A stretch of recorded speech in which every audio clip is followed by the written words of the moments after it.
Love to answer the questions. Frank made me a bet that I couldn't get to all the questions in the first block. Let's see if I can prove him wrong. Baby. MMA fans. He said it. And he said it rather smugly. Ladies and gentlemen, the moment I said no has shot. arrived You said to no hear from the shot. man himself, Ariel Helwani. Whatsoever, right? That's what you said. From I think, the Fox studios in beautiful How many do you This think I isn't get like to? a prove me wrong. It's just Oh, it's a stating prove me facts wrong. here. And now, It's a prove me to wrong. answer How many do you think I get to? Get out of your 2 in the seats first and 30 on your minutes. feet, Golly. because here he is, Well, there's no real Ariel controversy right now. Helwani. So I feel like I could get to it. Well, let's see. Moderator Lewis, as always, very punctual, gets the job done. You can rely on him. One of the most reliable people I've ever met, Moderator Lewis. And he has sent us the question. So let's get into it, Frankie. Here we go. James is up first. What is up, Ariel? Wow, what a fun afternoon of fights it was on Saturday. So, because Bantamweight is so stacked and has an abundance of potential title challengers at the top. By the way, the reason it takes me, some of these questions are very long. They're like long soliloquies. There isn't a true clear-cut number one contender to fight Aljamain next. Dana seemed to entertain the idea of Henry Cejudo at the post-fight presser, but I really have a hard time believing that Henry truly wants to fight. Disagree. Feels to me like Henry's value of himself and the UFC's value of him are astronomically far apart. I just don't see him actually taking a fight because he believes he deserves more better. And that leads me to my question. What do you feel like is more likely to happen? Henry Cejudo fights for the Bantamweight belt or Helwani gets the old invite to the next GC and Mysterious Frank apartment watch party? Wow. He threw me a curveball there. I guess I would have to ask the boys that question. Why haven't I received? I mean, you've been invited to everything. Have I? Like, have I actually been, or has it been more of a gag? I like, think hey, you're man. not considering it an invitation unless you go. I think you think it's a gag. Wow. We're serious with the invitation. and I you're can tell just by like, your tone "He's you're got very. it." I can tell you're very serious, but I don't remember ever being like, "Yo, Frank's pulling up 7:30 with the wing dip. Why don't you stop by? We'll have a good time." Like, has that conversation ever happened? Am I wrong? Listen, That conversation has happened. it's a little sad, but every time on one of my couches, there's an open seat, index. You leave it card open? on reserved for AH. Has that conversation happened where you guys said, "Pull up"? Yeah, one time Conor was even like, I just thought of the funniest joke, Ariel, and then he turns his head and you're not there. Again, this feels like deflection. I don't know if that has actually happened where you guys have said, we're doing this, we're doing that. Because, you know, we went to AEW, we went to P. Like, I show up. I show up when I say I'm going to show up. Do I not? Am I a guy who says he's going to show up and then backs out? No, I remember my birthday. you just have never said you're going to show up at any of the watch parties. Wow. Okay, well, again, I guess that's where we... We want to get one on the books, UFC Orlando. December 3rd? Yeah. It's far out, December 3rd. Okay. Hey, you bring your Shui Vasa, I'll have mine there. Ties on the card. We can all wear Mickey Mouse ears. It's in Yeah, big Orlando. tie. That's right. Mickey Mouse ears. Well, we'll talk about that. Bullwhip. I could tell you a little bit more about the Bantamweight title picture as of right this moment. And please, like, again, right this moment, no signatures, no bout agreements, this or that. And I thought it was really interesting. Aljamain talking about he needs to get his house in order, needs to, you know, heal up. Couple bumps, couple bruises, just went through a long training camp. But I could tell you what I am hearing what the UFC wants. What the UFC wants right now is Aljamain Sterling versus Henry Cejudo in Perth. That's what I'm hearing. Now, does it happen? If I'm Aljo, I'm like, why am I going to Perth? Can I fight in Las Vegas? I live in Las Vegas. You're going to Las Vegas probably the next month or the month after that. Why am I going to Perth? I can tell you that's what they want. So Henry is for real. Henry is serious. Now the question is after that, if in fact they do go that route, and again, Dana doesn't bring up Henry Cejudo without Henry Cejudo being in the mix. He never does that. And I thought that that was very telling, and I wish someone would have asked him more about that. But in any event, he said it all in that moment. Henry Cejudo clearly is the guy in their opinion. Now, whether they are making this fight because they think he has the best shot of being Aljo, I don't know. And it's impossible to speculate on that. But he seems to be the guy, and I have no problem with that. Like I said yesterday, if that's the case, you do Cheeto, Suga, 2, big-time fight card, big-time spot, and you do Merab and Corey Sanhagen. And by the way, go one step down, do Yan and Song Yadong. There it is. There's the bantamweight division. So we'll see if it gets done. We'll see if he accepts. I think Cejudo would accept. Weird spot for it. But could you imagine, by the way, Volk, Islam, Aljo, Cejudo, same card. I mean, Australia, I might have to fly over there. Australian fans getting a treat. Abe, so Dana, Khabib, then Islam all confirmed it. Volk's next in line. So why aren't fighters doing all they possibly can to do the job as a backup fighter? It seems some think it's beneath them. With Usman, Chandler, Prochaska, and Volk, it secured a title shot they may not have got. Luque may have too if he made weight. The backup fighter gains favor with the brass and at the very least are inserted in the title picture. Couldn't agree more. And can build heat with the champ. Prochaska and Volk got post-fight callouts while in attendance. Being the backup works, and for top guys struggling to get the nod, I think it's the route to take. I agree. Guys like Beneil, Blades, Vera, Pantoja, even Cejudo spring to mind. Do I have a point, or am I overplaying the backup fighter's importance? Much love, your boy Abe. No, 100%. Couldn't agree more. You're in the mix. You're there. You're reliable. You make the weight. You're sitting in the front row. You get called out. It's the path to take. No doubt about it. And kudos to Volk for doing it. It's one thing for an up-and-comer to do it. It's another for the pound-for-pound best fighter on the planet to do it, who's also the champion in another weight class. That's unprecedented. Matmo, bonjour, Lord Ariel. Last week, UNGC proclaimed that Mr. Rogers was an ex-military sniper who hides his tattoos. Yes, we did say that, right, guys? I don't think he hides. He hid because he's no longer with us. Yeah, facts.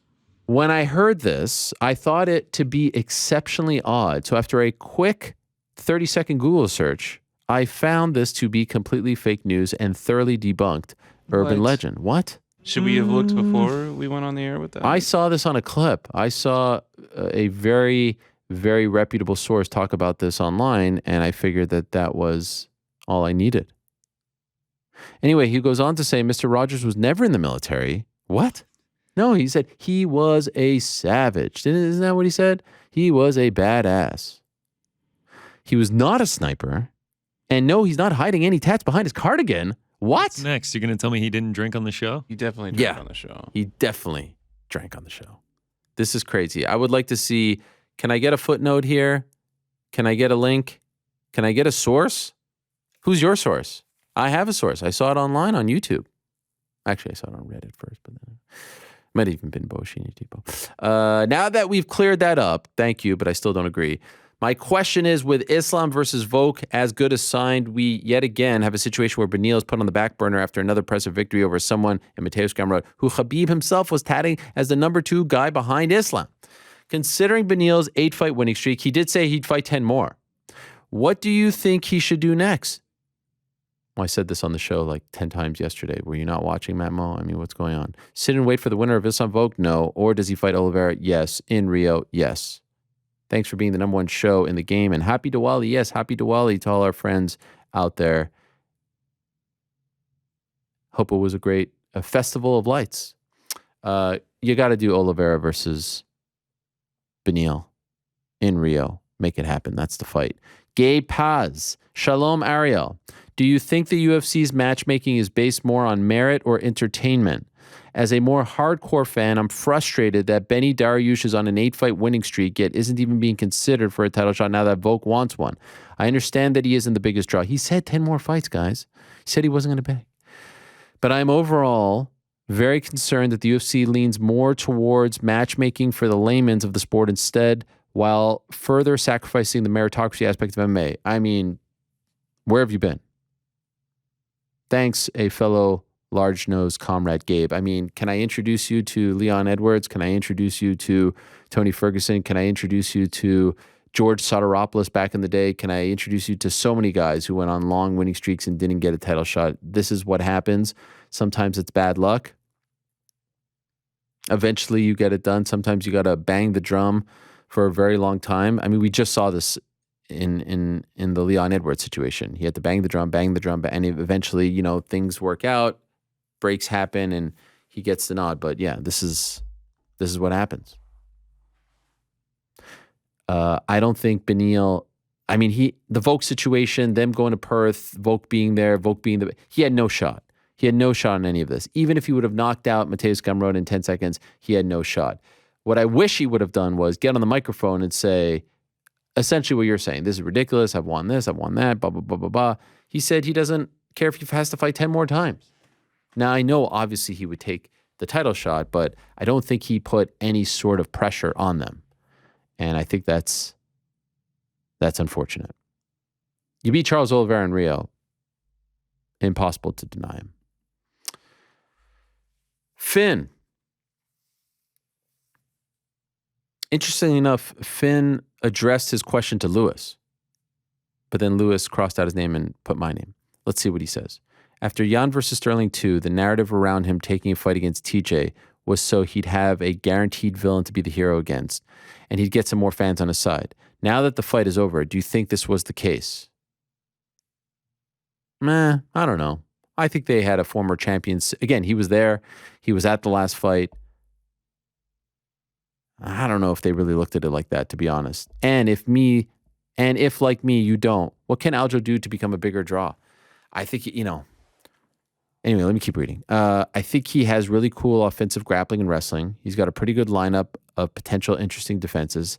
And I genuinely believe he's being himself. Maybe new management or more attention from the UFC. What do you think? Happy Tuesday from Norway.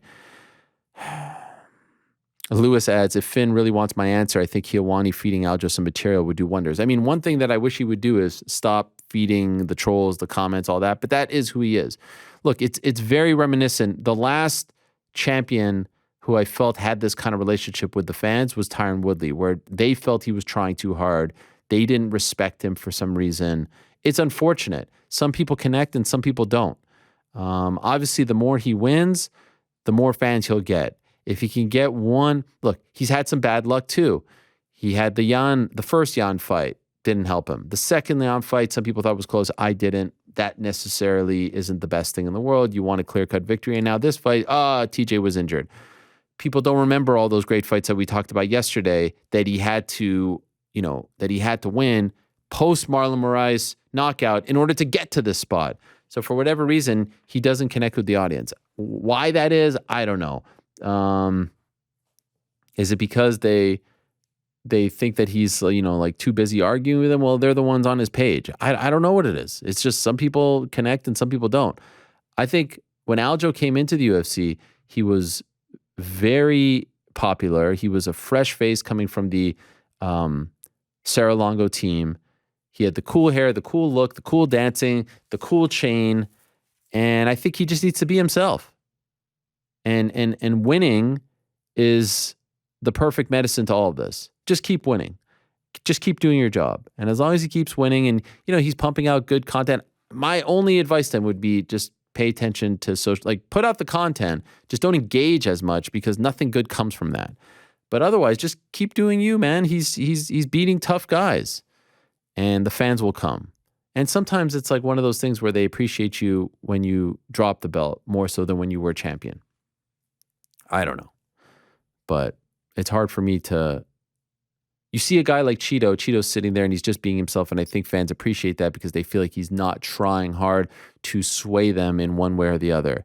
And perhaps with Aljo, they feel like he's trying hard to sway them in one way or the other. I think he's incredibly talented. I think he can be very, very entertaining as well. I think he has a fun style. He's amazing at fighting. I mean, he is incredible. So... I don't know. You'd have to ask those people. I'm not one of those people. The only time I ever really criticized him was in the immediate aftermath of the first Jan fight. I thought what he should have done was, this belt is going to sit over there, but I'm not going to wear it, address it, put a spotlight on it until I actually fight him again and earn it. And I think had he done that, that would have been huge for him. That didn't happen. So let's see. Over time, that will be forgotten about. Dom. Greetings, Ariel and the gang. Huge fan from Birmingham, England. Home of Leon Rocky Edwards. Firstly, shout out to GC Rick and Mysterious Frank. You lot kill it. Thank you. My question is, if Arnold Allen gets a big, notable win over Calvin Kattar this weekend, where does that leave him? And do you think the streak he's on warrants a call out for the shot? By the way, Arnold Allen. I mean, Arnold Allen has a longer winning streak than Beneil Dariush. Love the show. Thanks for all the work you guys put in. I'm an avid watcher, and the show really makes my Mondays and Wednesdays this time Tuesday. Shalom. Thank you, Dom. Appreciate that very much. Arnold wins on Saturday. He's in the mix. Now, does he leapfrog over Yair Rodriguez? Does he leapfrog over Josh Emmett? Not sure. Here's where he sits right now. He's currently 6. Kattar 5. He's right there in the mix with Emmett, Ortega, Yair. Obviously, Max is there, but his status is TBD. Right beneath him is Chan Sung Jung. I was talking to his team, not sure what his status is. Seems like he only wants to fight Max Holloway, and I don't know, when Max is coming back, but I love that fight. My feeling is with Volkanovski fighting most likely in February at 155, he wins this fight, he'll get one more. He wins that fight. Maybe on the UK card, give him a big number 1 contender fight. On the UK card, he's fighting for the belt. If that goes well, back end of next year. I think he's no more than 2 away, including Saturday's fight. No more than 2 away. So he's in a good spot. By the way, GC, remember we were talking about the pound-for-pound rankings yesterday? Yes. Islam number 3. Yeah, I saw that. Islam went from not being ranked to number 3 behind Izzy and Alex. And what did I say? If Izzy loses, they're going to build Volk versus Islam as 1 versus 2. I was going to say, you think there's any chance the UFC is cheering for... No, not for that. I mean, 1 versus 3 is pretty damn close to 1 versus 2. And by the way, even if Izzy wins, I wouldn't be surprised if they bump him up anyway. Sean O'Malley also number 1 in bantamweight. Sean O'Malley went from, I think, 11 to 1. Manon Fiorot also won. Manon Fiorot won over Grasso? I guess Yep. you beat Kate. Grasso's like 5. Really? Yeah. Let's see here. Yeah, Grasso 5. I think last night was the most excited I've ever been to see new rankings drop. But it's all BS. I'm actually Not being even real. serious. By the way, I prefer the way Bellator does it. They just rank them. They just tell us who they think is in that top spot. Like, let's just do that. I'd rather know what the UFC thinks than this, facade of media ranking the guys. Just let us know what you think. By the way, how is Tyler Santos not number 1? She almost beat Valentina. How's that possible? Mano jumped over her. I don't make the rankings, man. Yeah, you don't. Wow, a lot of activity here. O'Malley jumped over Jan Dawalishvili, Vera, TJ, Sanhagen, Font, Dominic, Pedro. He jumped over all those guys. And just goes back to my point. You beat the guy, you take their spot. I think the big winner of the weekend was Jalen Turner. Not fighting right now, jumped 3 spots. What about Leon Edwards? He moved up 1 spot, still behind Kamaru Usman. Usman 4, Edwards 5. Okay, explain to me how Islam jumped over all those guys, including Charles, but Leon can't? It's crazy. Somehow Aljo went down a spot. What's going on? Islam also number 3 in the MMA fighting pound-for-pound rankings, if I'm not mistaken. Oh, interesting. Let's see what they've got going on over there. MMA fighting pound. Did they post theirs? I believe I saw them somewhere. Oh, here it is. Yep. They currently have Volk, Izzy, Islam. Got 2 first-place votes. For sure, Casey was one of them. I guess Jed is the other. Okay. What a shocker. They like to stir the pot. Leon, Francis, Kamaru, Aljo, Charles, Max. Okay, the MMA fighting one is legit. Leon's above Kamaru. How could you not have him above? They go 20 deep. Max, Whitaker, Yuri, Pitbull, Patricia Pitbull, DJ, Dustin, Figueiredo, Moreno, Glover, Corey Anderson, Khamzat Chimaev, Peter Yan. Man, Yan all the way down there, huh? Weird. Someone voted for Casey in the pound-for-pound rankings. Just kidding. All right. Predicted it. Arnold Allen gets a big fight next. 2 more, including this one. So 1 more after this. Logan, with the conclusion of 280, with Sterling and O'Malley winning their respective fights, how would you match up the bantamweight top 10 plus Cejudo? Well, there it is. I just told you. Cejudo, Sterling, O'Malley, Cheeto, Merab, Corey, Yan Song. You like that, GC? Yeah, sounds good to me. All right. No objections? Nope, not one. Love it. We're just rolling along here, Frank. Adriano. Are we doing? Wow. Adriano, back-to-back of Ariel and the gang. How about that? Quick question relating to the pound-for-pound list. It would have been updated, hopefully, by the time the show starts. Wanted to get your thoughts where Islam has landed on that list. Also, to kind of support New York Rick in terms of the pound-for-pound resume, John Jones' resume is still the best one, so he should be considered number one, but hasn't been active. But he can't be forgotten. But yeah, I mean, we're approaching 3 years since his last fight. So I think if you don't have a fight within a year, if you're not booked within a year or don't fight within a year, then you got to be removed. 3 years? Come on. Have fun this week, Ariel. Good luck with all the involvement you have during the Paul Silva fight. And happy birthday to your daughter. Wow. That is big time, Adriano. Thank you very much. Yes, she'll be coming with me. Maybe she'll make an appearance at the weigh-ins. You think I should have her up there with me? Let's send it over to Claire Helwani with a few words on this Paul Silva fight. Hello, guys. Yeah, so there it is. Appreciate that. There it is. Volk, Izzy. What should we do with my daughter in Glendale, Frank? Got any tips? Just take her to the fight. Well, it's the day before. Water park? No. Medieval times. Yeah, medieval times. I hear it's a great time. So anyway, we just talked about the pound for pound. I actually don't have a problem. I literally think it's crazy. The pound for pound ranking should be what would happen in this fictitious world of this guy beating this guy. This guy's the same weight as this guy, and that guy's the same weight as that guy. They're all the same weight. They're all at a neutral weight. They're all at 165. Who wins? That's what the pound for pound ranking should be. Who wins if weight wasn't an issue? They were all equal. Who's the best fighter? Who's the most skilled fighter? And so I actually don't mind Islam jumping up that high. At the very least, he's got to be above Charles. At the very least. And potential has something to do with it. And resume has something to do with it. How Leon's not above Kamaru, I don't know, blows my mind. Ali. Oh, hey, Ali. Long time no speak. Ariel, people are forgetting how fast Volk is. Let's see how good Makhachev is after he gets punched in the head 10 times in the first 2 minutes. Please, for the Aussie fans, can you cut us a Volkanovski promo? You don't have to ask me twice. You want to talk about arguably the most underrated champion in the history of the UFC? I'll go a step further. You want to talk about arguably the most underrated pound-for-pound best fighter in the history of the sport. That's Alex Volkanovski. And you know why people don't like to talk about him? You know why people are sleeping on him? You know why people are calling him the underdog going into this fight, even though he's never lost in the UFC and hasn't lost in something crazy like 18 fights?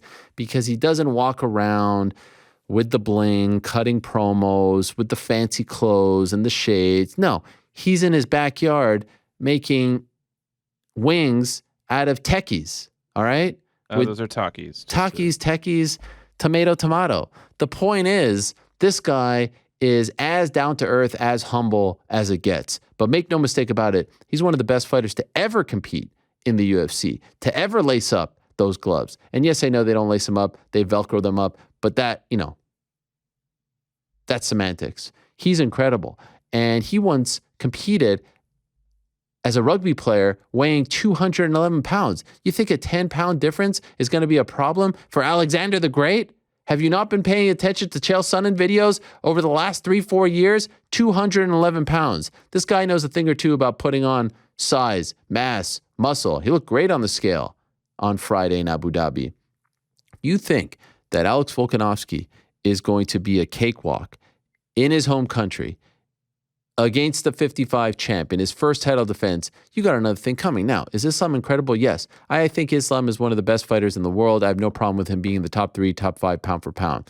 But I can tell you this with great certainty. Alex Volkanovski will be his toughest test for a while at 55. Alex Volkanovski is not going to roll over. Alex Volkanovski is not going to go out easy. I don't know if he'll go out. What's the line? Under 2.5? Take the over. All right. This guy, you take an x-ray of his insides, he's got the dog in him. He's got multiple dogs in him. All right? It's one of those with the multiple pit bulls in them.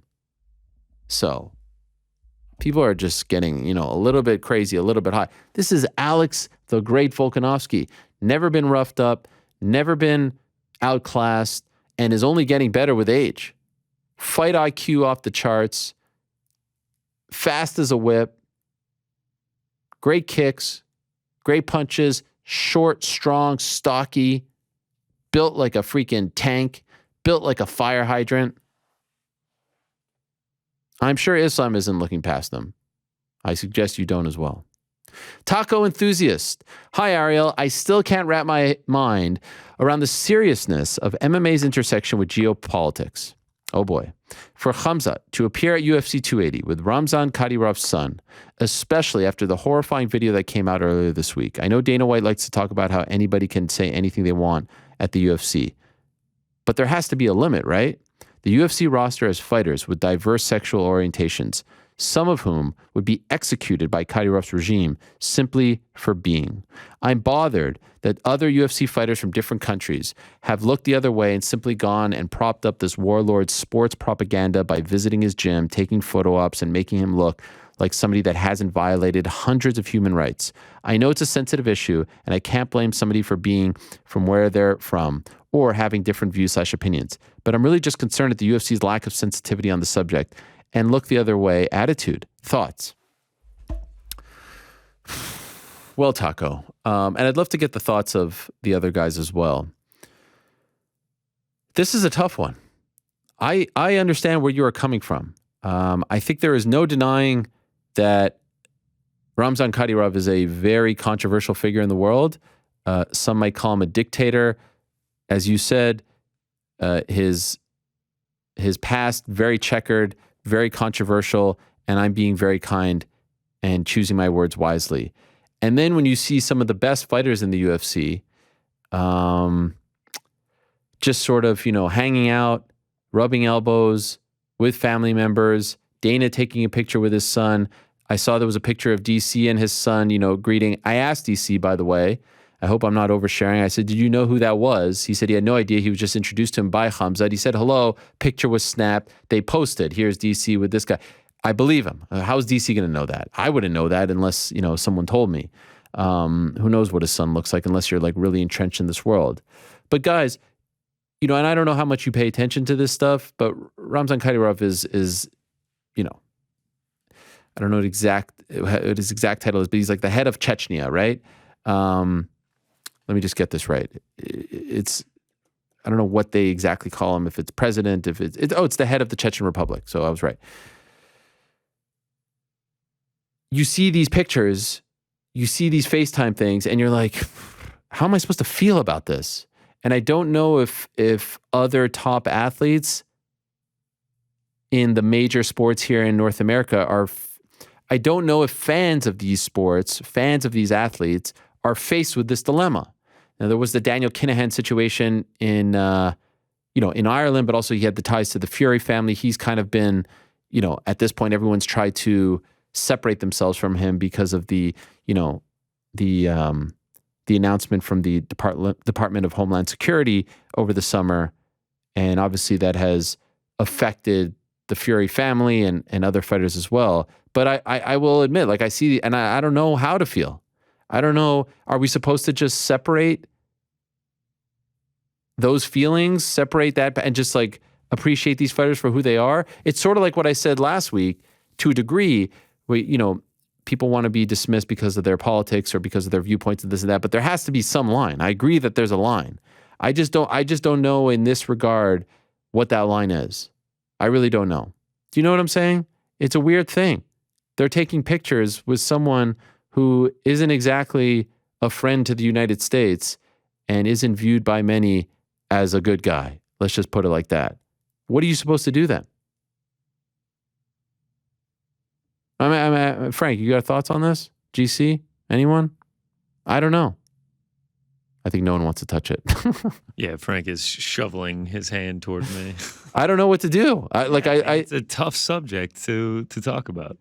It's a really tough subject. I don't really know how to feel about it either. I mean, he's sitting there, and then there's the whole thing with, Nurmagomedov and him, and And then the next day there's the FaceTime thing, and you're like, how am I supposed to feel about this? You know, and on the one hand, the UFC says like, hey, everyone's viewpoints are welcome here. We don't mix the two, but it does seem as though there has to be a line, and it does seem as though they'll draw a line when it benefits them. And I guess it doesn't benefit them to draw a line here.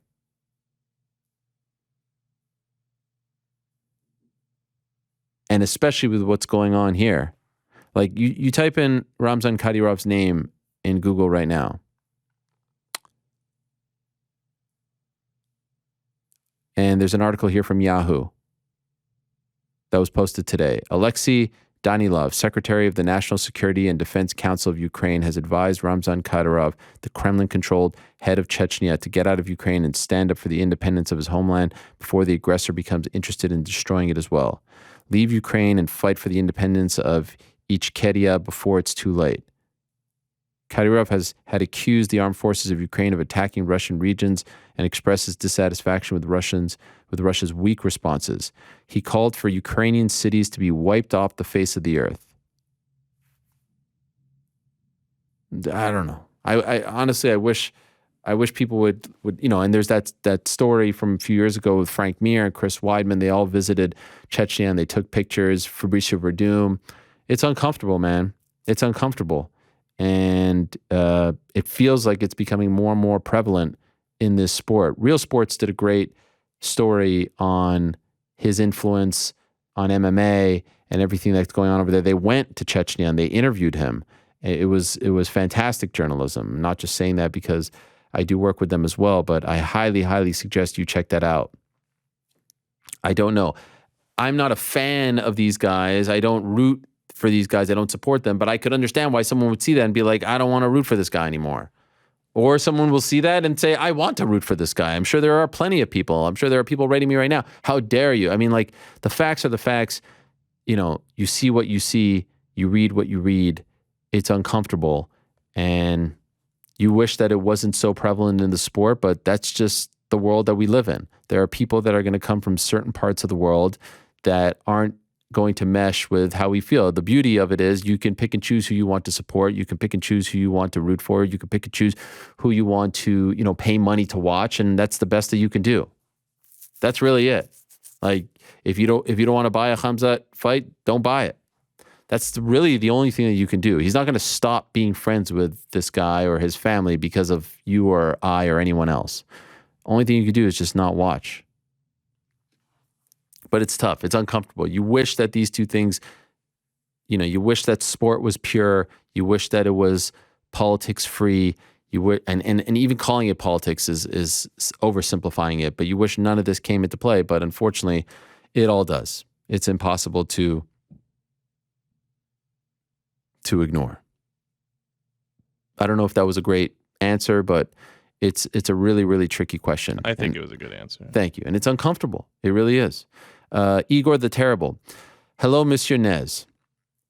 Coming back to the topic of fighters not being able to gamble on other fights, Cub Swanson in a Twitter reply today said, when I worked with TJ about 5-6 weeks before this fight, he couldn't even lift his arm. It's the truth. That being said, don't you feel like it is in fact wrong for fighters to be able to bet on other fights, even if it's not their own? P.S. How would you know which fighter does and doesn't have knowledge on fighters' health to be able to know who should be able to bet? And yes, Cub did tweet this to MMA Junkie, I guess in the last few days. I don't know. I guess it's impossible. Like, I wish that there was some sort of like fictitious fantasy fairy tale rule where it's like, all right, you cannot bet on your fight. You cannot bet on your training partner's fight. You cannot bet on teammates' fight. But if you're Khamzat Chimaev, let's just say, and you want to bet on Grasso Araujo, you got no ties to these people. But then you could say, oh, maybe he has a friend who I don't know. What's your final take on this, GC? Is it okay to outlaw this? It's what you kept saying last week, though. How do you police it? What's stopping Cub Swanson from, hanging out with a few of his friends, having some beers, and he's just like, yeah, Dillashaw is going to lose the fight. Like, he couldn't even keep his shoulder in place when we were training. You guys should hammer Aljo. Like, it's almost impossible to police it. It's really hard. But I don't think that Swanson should be able to lay down money having that inside information. Like that would be like insider trading, Right. betting on that fight and knowing that information. I even Except, yes. I mean, having the shoulder injury was not great, but it's not a for sure thing. But if that shoulder injury was public knowledge, there is no way the line would have been what it was. I got you. If you're a true friend, though, could you really go in bed against your friend, even knowing that they're hurt? I would feel horrible about that. Depends how much you like money. Yeah. That's Yeah. I think GC Tough on the nose today, huh? What do you mean? You're just getting some hard questions these last. These are tough questions. These are hard. These are like real dilemmas. I don't know. The biggest thing is, how do you police it? Do you just ban all these people from using these apps? Also kind of not fair, right? Like they should be able to bet on football. How do you police any of this? Also, how do you even police it? Are we naive enough to think, let's say Aaron Rodgers is super hurt. Let's say some guy on the Broncos knows that Russell Wilson isn't going to play. What's stopping him from calling his buddy and being like, yo, there ain't no way we're going to win this game. Put 10,000 on the Jets. You know what I mean? Yeah. I mean, him getting stuff caught has to and being happen. banned from the league. I guess that would be the only thing. Yeah, I guess. What happened to that dude on the Lions? He got suspended for a year, right? The dude on the Falcons, Calvin Ridley. Oh, Falcons? for Was a it? year. Yeah. Isn't that crazy, though, that guy gets suspended for a year and Deshaun Watson doesn't? Yeah. This is the main thing that people bring up, right? I mean, it's insane. Yeah. Iman, Ariel, have you heard anything about why UFC signed Hasbulla and what they actually have planned for him? I mean, I think you saw it last week. The guy was everywhere. I mean, this guy worked harder than anyone. He was the hardest working man in Abu Dhabi. I saw him everywhere. He's a legit social media influencer. He is everywhere. Would they actually put on the fight with Abdul Razak? Surely not. No, of course not. If you were Conor's manager, how would you look to book his return and map out his next 3 fights? I personally think he needs to start with a cowboy type fight again before going to, I mean, less than a cowboy fight. Just get him a win. People just want to see Conor win. Get him anyone. Let's look at the lightweight rankings here. I mean, honestly, Conor's right now 13, Tony Ferguson's 14. Conor versus Tony Ferguson. Massive backstory there. Bad blood galore. But now we find out he's officially out of the USADA pool. 6 months. He's not coming back. What did I say? I think I said this a few months ago. I don't know if we see him until earliest International Fight Week. And that's before I knew about the USADA stuff. So that means, like, if he came back today, if he re-entered the pool today, he's not eligible to come back until April of 2023. I kind of like Conor versus Tony. Conor Dan Hooker. I want him to fight at 55 and I want him to fight a low-ranked guy. Just get him a W. Back on track. How'd you feel, GC, about how they use Hasbulla? I know you're a big fan. Yeah, I mean, Did you like it or did you think it was... sometimes he can get repetitive, him punching people. But Yeah. I'm always down. I mean, his walk in the full fighter's like gear into the arena was pretty great. Yeah. Now that I'm a card head, Panini dropped like an instant Hasbulla card. I think you can go on an order now. Did you think it was too much? No, I feel like I didn't see like enough where it was oversaturation.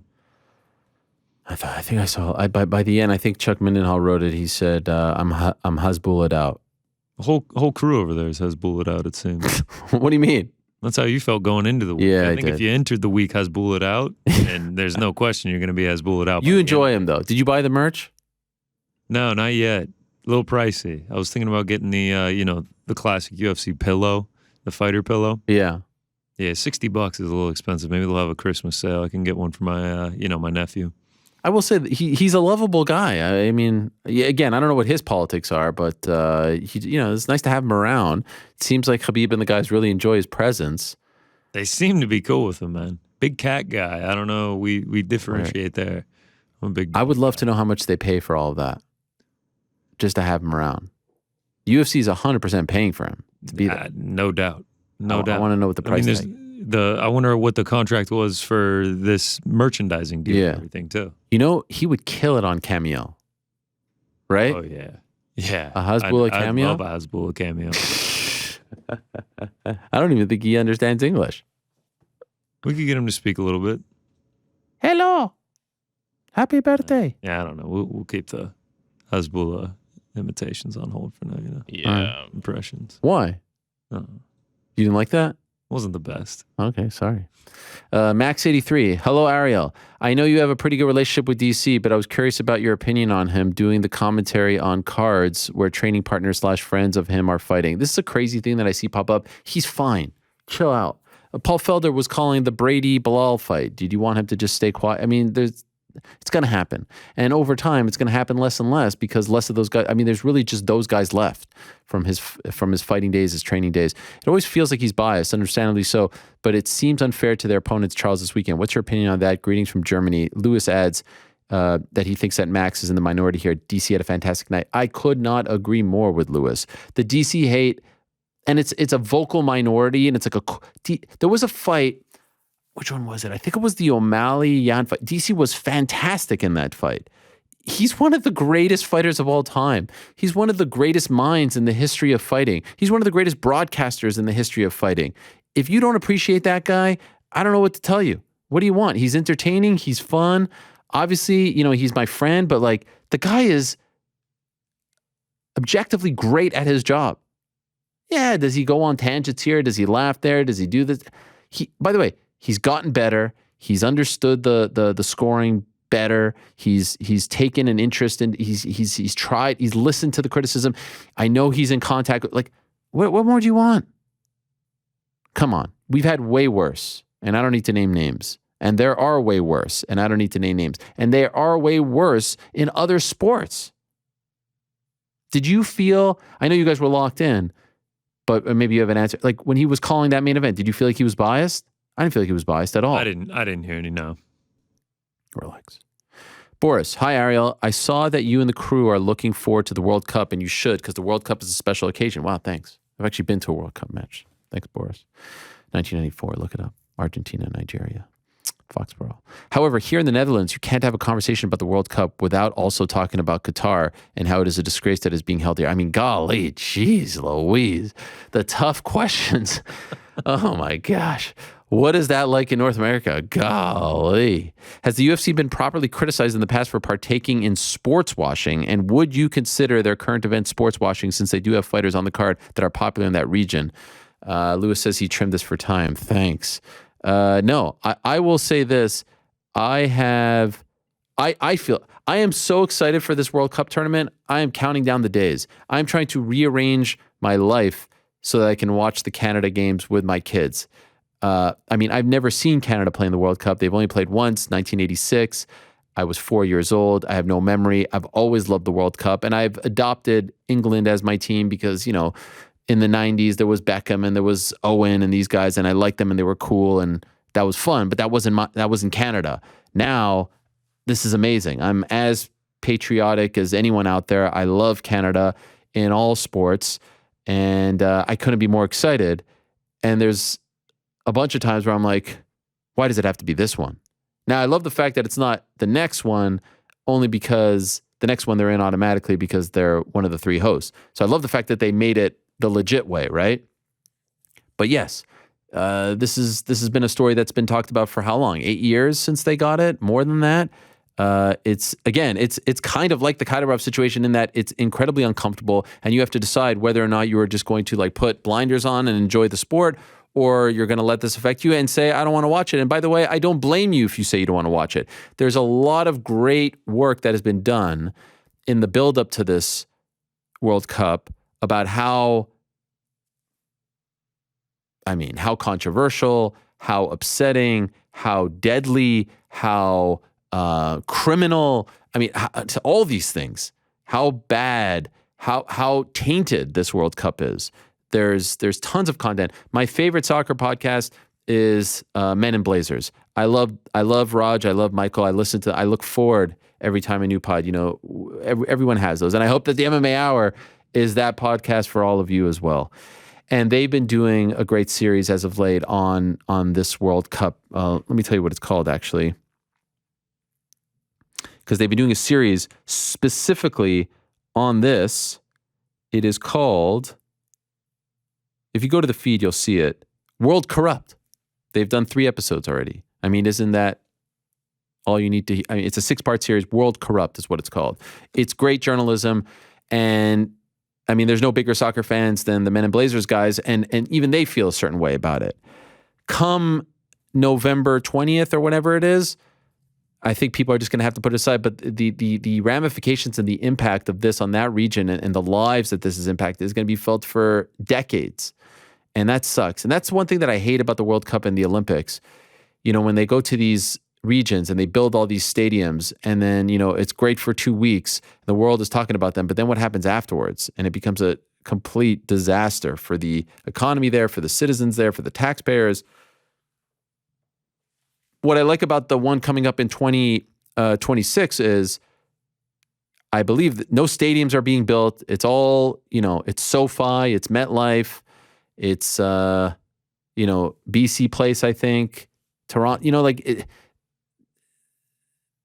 they're not changing the lives of the taxpayers there just for a 2-week party or a month party. I like that. I feel better about that. And I think that they should be going to markets like that more. Unless that they're, you know, unless the World Cup is gonna, or the Olympics are gonna bring housing and stuff to maybe underserved regions. I don't know. But yes, there's plenty of places. In short, there are plenty of places that have covered this thoroughly.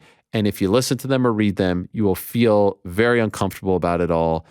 And you just have to sort of acknowledge it and decide if you're going to watch and enjoy it or not enjoy it, not watch it. It's tough. I will say this. Has the UFC been criticized in the past for partaking in sports washing? Is that a fair thing to say? WWE has been criticized aplenty for their deal with Saudi Arabia. And I think for the most part, it has been fair. Those events, you know, obviously as a journalist, I feel very strongly about, you know, Saudi Arabia, and I would not be on the first plane out of there or out there. UFC's deal with the UAE, is that considered sports watching? I mean, I don't think correct me if I'm wrong, I'm no like hardcore political guy, but I don't think it's as a controversial place as Saudi Arabia. I don't even think that's even remotely true. Can they be criticized for the Kadyrov stuff? 100%. He's been to some of their events. Do they go to these places like the UAE because they're paid to go there and promote? Yeah, but that's not sports washing. So can the UFC brass be criticized for turning a blind eye to this stuff? 100%. I don't think the UFC as a product has been used to sports wash. I think people use MMA to sports wash. But I don't think the UFC as an entity has been used like we've seen in the World Cup. We saw it in Russia in 2018. You see it in the Olympics as well. So I don't think that is a fair statement. But it's a very prevalent thing. You see it all the time right now, and people have to make a decision whether or not they want to partake. You saw with the Anthony Joshua fight in Usyk recently. It's uncomfortable. Sam, hi Ariel. ONE FC does hydration testing with weigh-ins to ensure fighters don't do unhealthy weight cuts. This sounds good in theory, but we also saw the other side of the coin at ONE on Prime 3, where multiple fighters were at catch weights and Lineker was stripped for missing weight. My question is, would you like to see other promotions follow ONE's lead with hydration testing, or what else could promotions do to encourage safer weight cutting? It's a little complicated for me. I don't think I think the only way to really fix weight cutting, or at least try to minimize the issues, more weight classes. That's it. And then there's the byproduct of that is, you know, more titles, watered down, all that. That's the only way. It's always going to be dangerous. It's always going to be unhealthy as long as fighters are going to try to gain an advantage and cut a lot of weight. And so you just hope that they have the right people behind them, working with them, nutritionists, specialists, all that stuff. But I don't think the hydration testing is like the end all be all, because like you still see mishaps. By the way, can we get Cade Rotullo on the show? He's a 19-year-old BJJ phenom, great personality, great look, MMA ambitions, and he just won the one submission grappling belt. The people need to meet this guy. Cheers to you and the crew. Yeah, there's a lot of great guys, especially in the grappling side of things on the one roster. There's just only so much, you know? Ryan, hello, Ariel. How do you feel about Frankie Edgar's retirement fight? I personally feel like Ali should have got Frankie a matchup with another legend or a fighter up there in age and not a young, hungry lion. Edgar versus Cruz or a Sun Tzu or even a rematch with Cub. Yeah, I thought they would go with a sexier, bigger name. I thought that they would go with a fellow legend. You know, don't love it. Don't love it. Think he could win, but yes, you're right. Gutierrez is a young, hungry lion. Wish I could talk to Frankie about it. Can't. Talk to Frankie long before he ever worked with his management. Can't. Maybe he's been trying to text me and I didn't get his text. Maybe I should reach out. What do you guys think? It's worth a shot. Can't beat that. Tyson. Good day, Ariel. Is today the best era of combat sports ever? Is it because there is more competition in the market now, or has the sport evolved into something new and improved? I don't know if it's the best ever. I mean, this is like saying Charles is the greatest lightweight. It's great right now. And there's a lot to like in boxing. There's a lot to like in the MMA world. There's a lot to like on the male side of things, the female side of things. I mean, women's boxing has had its best year ever, arguably. Women's MMA is great. It has been great for, the last 10 years or so. Boxing had a great start to the year. The Crawford Spence nonsense fizzling out. The Joshua Fury Usyk stuff fizzling out. And even yesterday I see, Ryan Garcia and Tank Davis have agreed to a framework. I'm like, yeah, okay. I feel like I just heard this. Did I not just hear this? Wake me up when they actually are in the ring. Or at least at a press conference together. How about that? Jake Paul has saved boxing. I don't know if you guys heard this. Did you guys hear that? Hey, Jake Paul helped make Serrano Taylor, okay? He made the Anderson Silva fight. It's a great time. Enjoy it. I mean, just look at this Saturday. Bellator, UFC, Katie Taylor, Silva Paul. Next year, potential return of Conor, potential Nate Diaz, free man, all the big fights. Volk. Next year, first quarter alone is looking to be huge. Rio card, give me Nunes Shevchenko, Moreno Figueiredo. Perth card, give me Volk and Islam. Maybe Cejudo Sterling. John Jones, maybe, hopefully, yes, please. Ngannou, re-sign, maybe, hopefully, yes, please. Lot to like. David. Hey, Ariel, UFC will have 2 pay-per-views in March. It was reported by MMA Junkie UFC 285 will be on March 4th. Is Jones and Ngannou going to happen on that card? I mean, this is what I told you. If they don't get him for December 10th, they're hoping, they're working on, they're gonna try to make March and Ngannou Jones happen.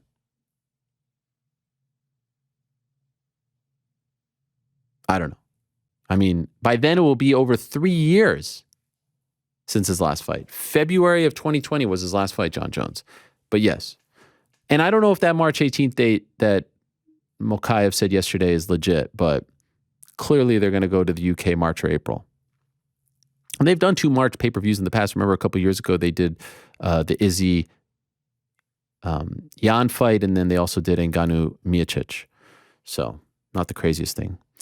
Scott, good day, Ariel. 2 quick ones. With reports coming out that CM Punk is going to be bought out and released from AEW, I wanted to know what you thought of his overall legacy in wrestling. It seems like no matter where he goes, he never leaves on good terms. I mean, he left the UFC on good terms. I don't think that's fair.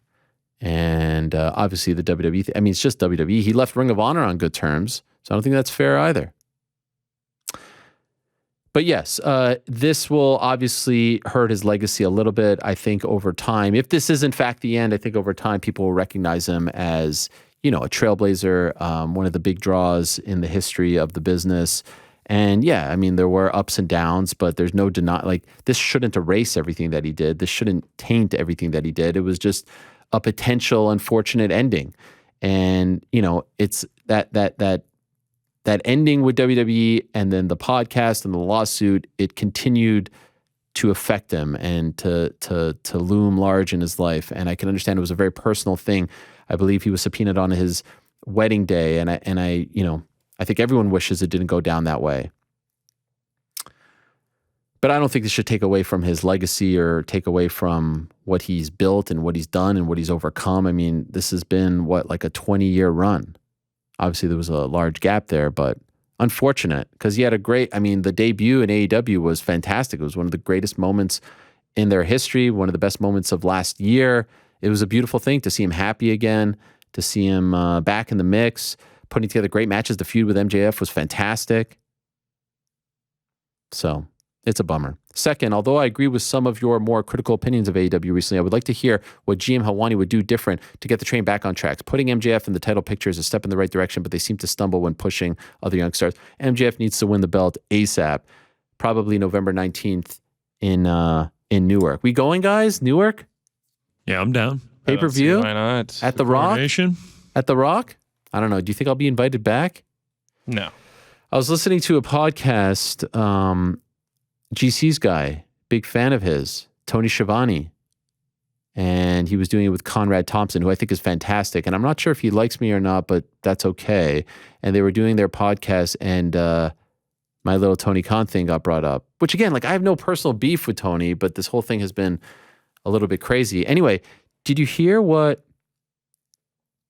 hear what Tony Schiavone called me?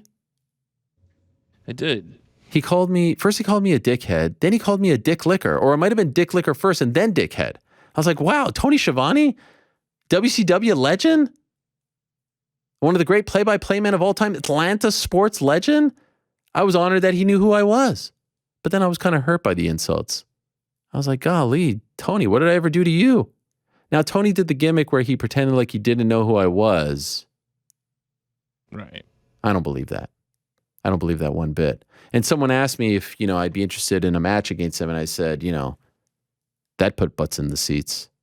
Of course, that was a nod to his infamous call of when he was doing play-by-play for WCW and they spoiled the results of Mick Foley winning the heavyweight championship. And then everyone ended up turning off Nitro and going to Raw and watching Raw. And then basically that was the beginning of the end for WCW. He remembers.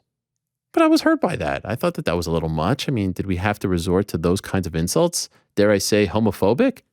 Not cool, Tony. But then I was thinking, I was like, well, I mean, he does work for Tony Khan, and I appreciate that kind of loyalty. I appreciate him having his boss's back. What else is he going to say? He's going to support his guy. Not that there should be any support going on here. I mean, we're talking about an interview, for goodness sakes. And again, I've said time and again that I think that the AEW product has been great and better than the WWE product, just not right now. And then I was thinking, well, he was pretty much out of the game. I mean, his career was dead in wrestling for 20 years until Tony brought him back and resurrected his career. Everyone forgot about him. He was completely irrelevant for 20 years. So why wouldn't he defend his boss's honor? I just thought that was a little mean. Do you guys think that was mean? Yeah, I think it was pretty messed up. But if my career was dead and someone resurrected it and brought me back 20 years later and made me, a part of the show and relevant again, I would go strong in the paint in support. Just didn't think that the names were, were fair, were nice. I will say, though, it seems like they're taking it way too personally. All I said was it wasn't a good interview. And you may not agree with my stance on the product versus WWE's product, but I don't know how you can deny that it wasn't a good interview. By the way, did you guys see that they did, in fact, clip off the thing that I said last week that I predicted they would clip off and everyone got all worked up over it? Did you guys see that? It was great. I missed By the way, I just want to repeat, Frank, cut this part right here. Right here. The AEW product is killing it right now. They are absolutely murdering WWE. I mean, they are firing on all cylinders. All the belts have been great. All the matchups have been great. The storylines have been great. It's not even a question. It's really not a question. They go Tuesdays, kill it. Wednesdays, kill it. Pay-per-view, kill it. Fridays, of course, kill it. They've been fantastic. I mean, they are on fire. Connor, hello, Ariel. I'm writing from Victoria, British Columbia, home of one Steve Nash. With the problem child taking on the Spider this week, I'm curious if we're ever going to see Jake return on the MMA Hour. I know there was a back and forth with the Rockhold situation, which I applauded you for standing up with the fighters. I feel like the promotion of this fight would have been better served if he had come on the MMA Hour prior to the event. Will we see Jake Paul back on the MMA Hour eventually? Peace and love. Big fan of you, GC, Rick, and Frank is the man. Of course you'll see him back. I'm going to talk to him on Thursday. And I actually spoke to him last week when we did the fighter meetings. It's all good. I will say this. everyone was like, oh, Ariel, you're going to be banned from the event, this and that. First of all, I work for Showtime, paid for Showtime, in case you're all wondering and worried. Second of all, no one ever brought any of that up with me, and I appreciated that. Even, you might even hear a message from the fighter, the management. No one said anything. I didn't start it, held my ground, spoke my piece, and we move on. How do you feel about it now? How do I feel about what? The whole thing. I feel great about it. I will always support the fighters. I will always support the OG MMA fighters. I will always support the guys that I came up with, and I think that he was wrong in his assessment of that fight. And I think he has some work to do in terms of convincing people once again that he is genuinely interested in the fighter pay situation. His interest is sincere. His rhetoric is sincere. I think he has to convince us, as well as me. He doesn't have to, but if he wants us to believe and care, I think there's some work to be done there. On a 1 to 10, like where do you feel? I feel like you're trying to get me to not get to the last question here, and there's Just 5 a 1 minutes or left. 10, like numeric value here, man. I don't even know. Recently, What's the question? I don't even know what the question is. So, like, how committed do you think he is to the fighter pay issue? 6.5 right now. Where did it start? I thought he was legit. I thought he was at a 9, an 8.5, something like that. Yeah, that makes sense.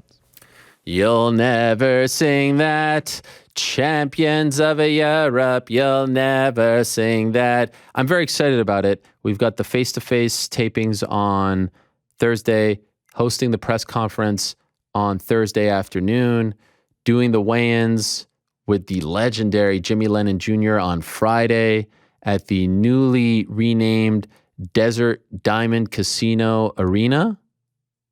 Or is it just Desert Diamond Arena? It's no longer Gila River Arena, by the way. And then doing the fights on Saturday in the booth with the guys, a 5-pack of fights on Showtime pay-per-view.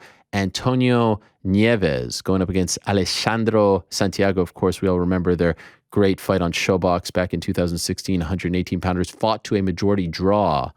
And so now they'll be running it back again. Nieves, by the way, works as a banker in Cleveland.